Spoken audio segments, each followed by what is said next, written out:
Attention, the following video is going to totally kick ass. If you enjoy any of it or have a large What the please fuck? click the sub and like button down below. Enjoy. You have a no Shut the swearing fuck up, filter Master 69, you do to idiot. This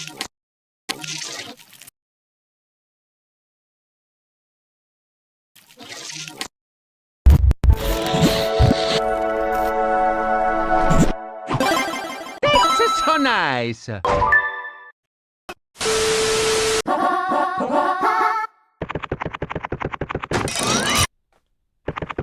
Hey YouTube, SZH4 here, and today I'll be reacting to another video called I Got a Cat by Jaiden Animations. Huh, Jaiden never had a cat before? Well, I guess we're about to see her cat experience. This is gonna be fun to watch. Anyways, I hope you enjoyed the reaction video. Watch the original video first, subscribe to Jaiden Animations, and subscribe to my channel down below. Hit the like button. Ring that bell notification, and without further ado, we're going to get started. In 3, 2, 1, let's go. For a while, you might be. Wait, hold on. For people who have been around for a while, you might be seeing the title and thinking, Jaiden, aren't you allergic to cats? And to that, I'd say yes.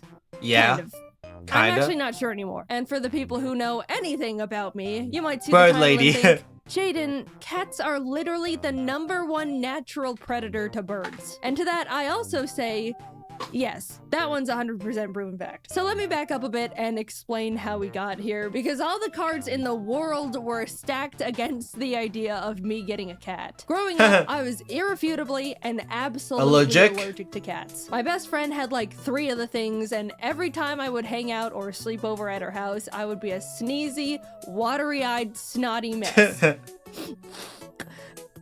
Can I have some water? Given the fact my brother was also allergic to cats, it was set that we were a dog family. My whole life I went around not giving cats a second thought. I never had anything actually against them, but since I was forced to stay 20 feet away from them or suffer the consequences, I just couldn't get to know them. Plus, as a kid, dogs were always more appealing. They're more likely to be bigger fans of playing and running around, be more approachable with their genetically bred unconditional love, and can overall be more forgiving. Cut to like 2 catless decades for me later, and I'm meeting Jacob for the first time at his place. As we're hanging out in his living room, his cat Fraser comes over and greets me. Fraser is extremely social and vain, so he's always expecting nothing less than a never-ending stream of attention from people. Even though he's very cute and distinguished, I deployed my typical foolproof plan of don't touch the cat. Fraser realizes he's not getting any attention out of me and sits down nearby on the couch, but a bit later, Jacob's other cat ends up making an appearance. This one's Taylor. She's normally really shy and hides, but does really like women,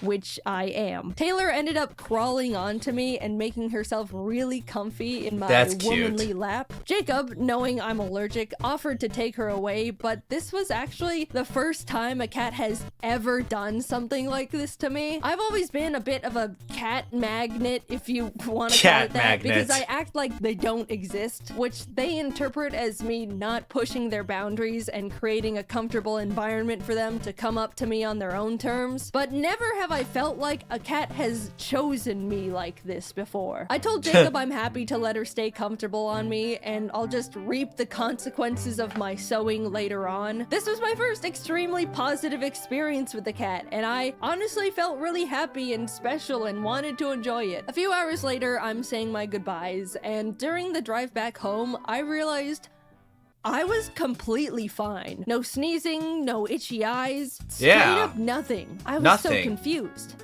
and curious. Thus, the start of my little cat experiment began. Every time I went over to Jacob's place, I would let the cats be as social as they wanted with me. If Taylor wanted to sit by me, I'd let her. If Fraser wanted attention, I would pet him. At one point, while we were watching a movie, Taylor literally decided to lay down on my neck, filling every one of my breaths with cat dander and hair. And you know what happened?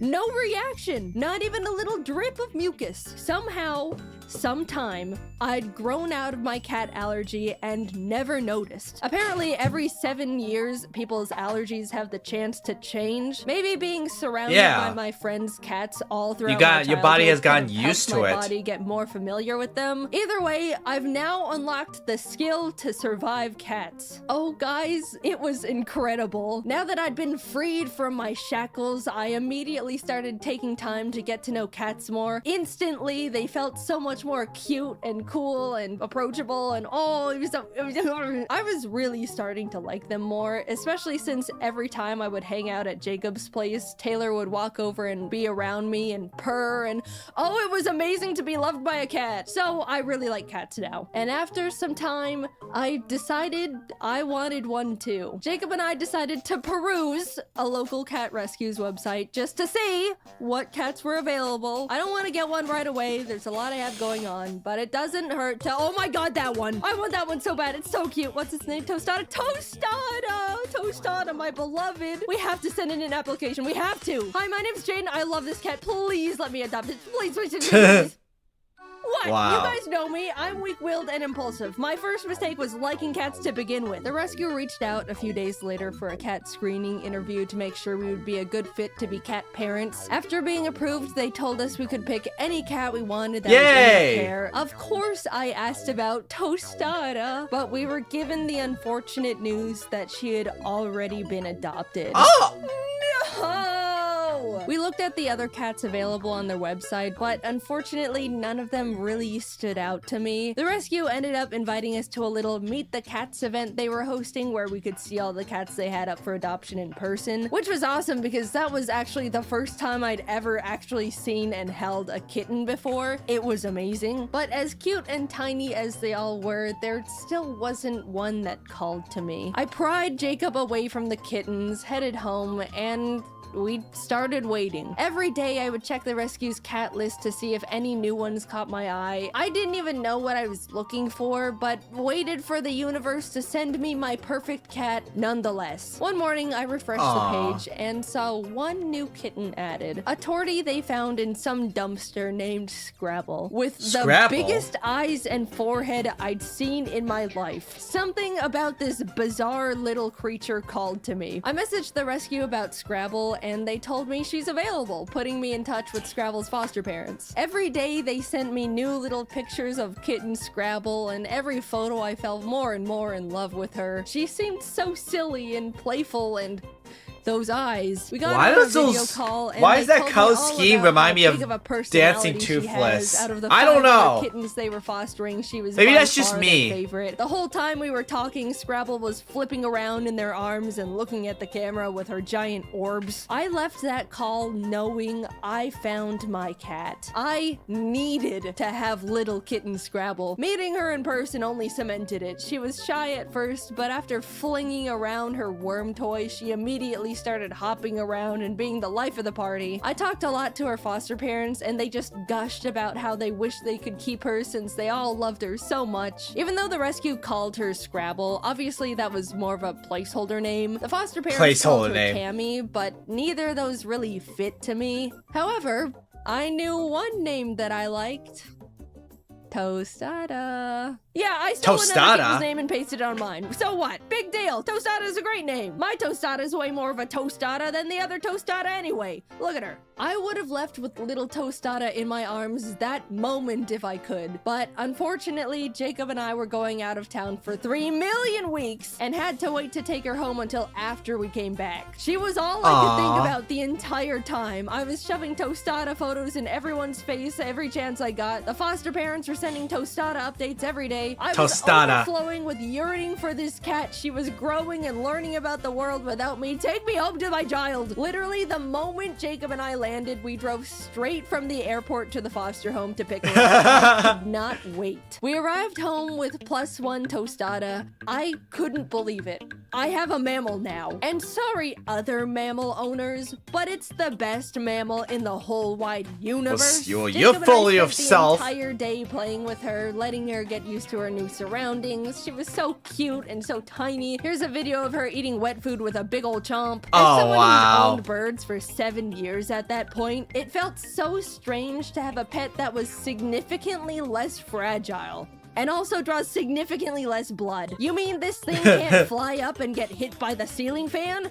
Insane! I've had Tostada for a while now. She's 2 years old at the time of me posting this, and let me tell you, this thing has become a creature. First of all, eyes, still giant, and she never blinks. Look at this. She was sitting on my desk looking like that long enough for me to notice, get my phone out of my pocket, pull up the camera app, put the camera in her face, and take a photo. Oh my goodness. And here's like 4 more. She is also not that smart. I'm sure you could deduce that by how she looks, but this thing has a single brain cell, and it's just another version of herself up there with a joystick. Jacob and I are fully convinced she can only form a few thoughts a day, and only in single word nouns. Evidently, Tostada is also very scared of everything, always has been. Loud noises, quiet noises, no noises, movement of any kind. Even Jacob, a person she's been around all her little life post-dumpster. There's been times where he'll be at his desk, moves his chair just a smidge, and she's darting out of the room. One time we were trying to explain to some friends how skittish she genuinely can be, and demonstrated it by grabbing a toy literally in front of her, raising it up a bit, lightly dropping it on the floor, still in front of her, and she bolted. You know how cats are genetically built to be good at balancing? Well, Tostada can't even do that. She trips and falls and misplaces her feet all the time. On multiple occasions, she has tried to walk across my L-shaped desk and just missed and fell down. That's like the one thing that makes a cat,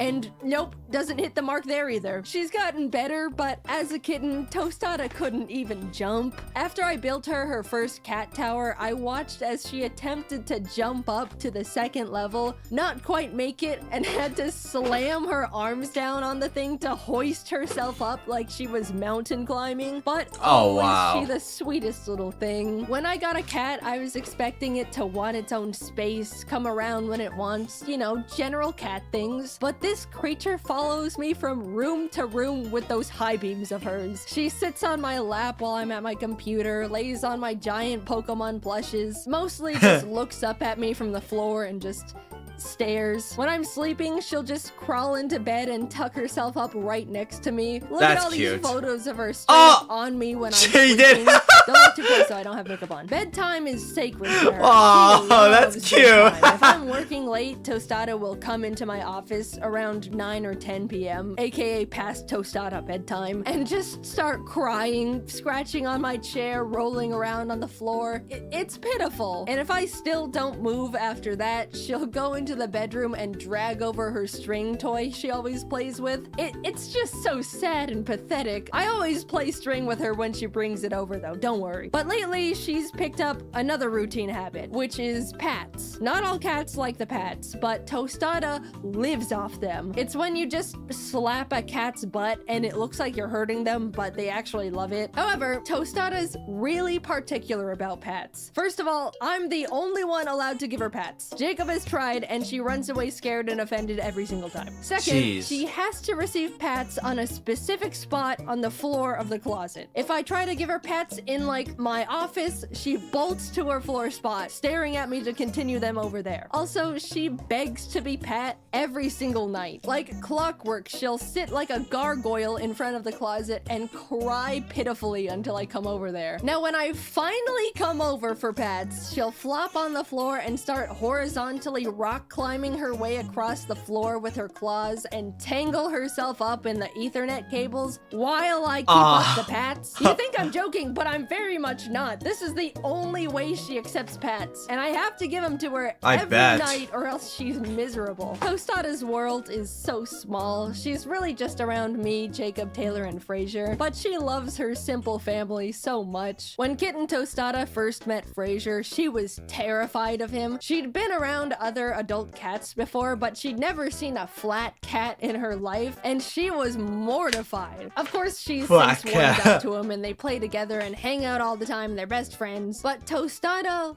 loves Taylor. Always has. She looks up to Taylor like a little baby sister admiring her cool, awesome older sibling. Unfortunately, Taylor hates it. They literally have a SpongeBob Squidward type of sibling relationship, and Tostada is so oblivious to it. Taylor has annoyingly swatted at Tostada so many times just for existing around her that Tostada now thinks it's a fun little game they play and will start chasing and swatting back at Taylor happily, not understanding cat social cues. Of course, never in a way that's too far, but just enough to get on Taylor's nerves even more. Between the three of them, they all have such different little personalities and relationships to each other. It's made our lives so much more entertaining. And to anyone concerned about the birds, don't worry. I've got Ari and Tofu very separated from the cats. That's good. They're safe in their own blocked off room, connected by a double door system that ensures no possible interaction between bird and cat. If anyone is thinking about getting cats and birds as pets, it is possible, but just make sure the two are very separate, especially if you have smaller birds like conures or budgies. I'm sure there's people out there that have trained their cats to be fine around a pet bird, but to me, all it takes is one accident or attack for you to just not have a bird anymore. Plus, having the two of them takes a huge amount of time and commitment. I've said it before and I'll say it forever. I love my birds to death, but they do not make good pets for the very large majority of people. In terms of allergies, I do think I was originally still a little bit allergic to Tostada, ironically. When I first got her, I was sneezy and sniffling, nothing allergy pills couldn't fix, and it never was as bad as my my gosh, the Peter allergy, Griffin, I think I've been growing out of that one too, pose when falling down. I don't have any reaction to one her dies. at all. Bodies are a mystery. I am building my immunity to everything.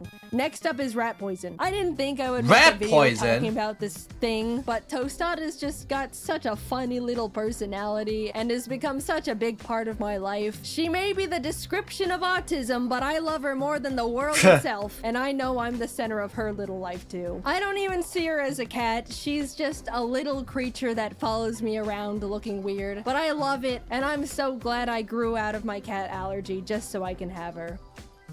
It really has been so different owning a cat, mainly because I know Tostada won't just bite me at any given chance, unlike some avian creatures. Thanks for watching the video. Heads up, I'm going to be announcing new merch again soon, so be on the lookout for that. The last drop went so well, and I'm really glad that so many of you guys enjoyed it. I'm so excited to finally be getting back into making fun merch, and it really helps me out a lot. All right, sorry, thanks. Anyway, I'll talk to you later. Bye-bye. Well, I hope you enjoyed the reaction video of Jaiden animations. That was fun to watch. Yeah. Alright. Hope you enjoyed it. I'll see y'all later. And honestly, having a cat is really great. I have one cat at my house right now. I could bring him to him, but he's not around. He's probably sleeping. But anyways, I hope you enjoyed the reaction video. I'll see y'all later. Peace. Stay healthy for the win.